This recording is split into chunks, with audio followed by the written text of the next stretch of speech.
0.5. Let's take a look.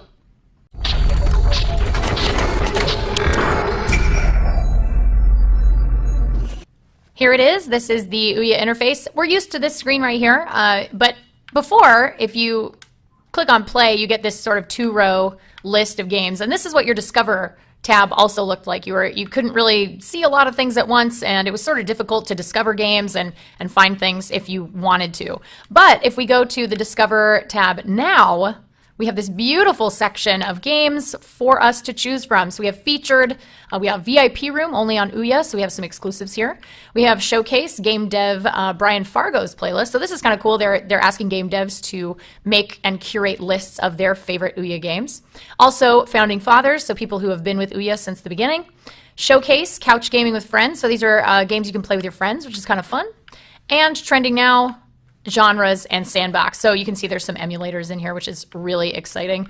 And also, of course, your standard genre list. One of the things that I did not care for in the previous software build was that when you went to download a game, it would give you no indication as to the progress of that download unless you stayed on the screen the entire time. So now if you choose to, we can go to Saturday Morning RPG, and if we want to download it, we can click on download, and we have this sort of progress bar underneath the word downloading. But if we go back to our main discovery page, you can now see that Saturday Morning RPG is grayed out a little bit, and you have a progress bar on top of the game. So you can continue to browse and download more games and know what the status is of the games that you're currently downloading. So that's a really nice little update there.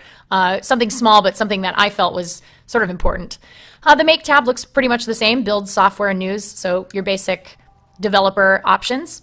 You can also manage your notifications, the network, you can pair controllers, you can look at your account. Here's the account window. You have your name and email, your payment info, and you can also log out. So if you are loaning out your OUYA to somebody, you don't want them buying games. Once paid games go live, you can do that. You can log out.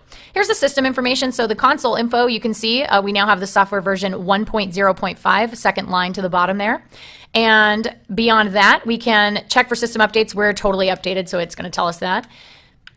And if we want to go to advanced, we'll actually get our Android, because OUYA is built on the Android platform, we'll get our Android settings menu. So I'm going to just show you guys really quickly. It is, in fact, running Jelly Bean. So if you go to About Console, you can see it is running Android 4.1.2. So we are in the money on this.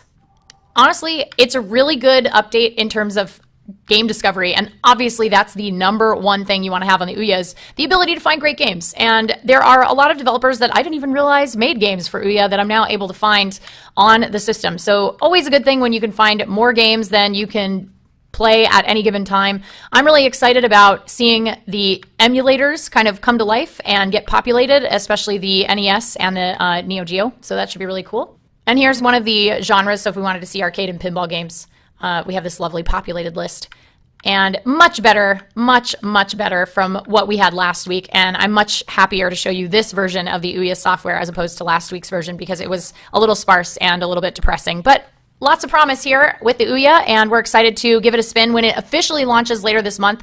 It will be in retail stores across the country and also available online to anybody who was not a Kickstarter backer. But that's the OUYA software update 1.0.5. See you guys next time.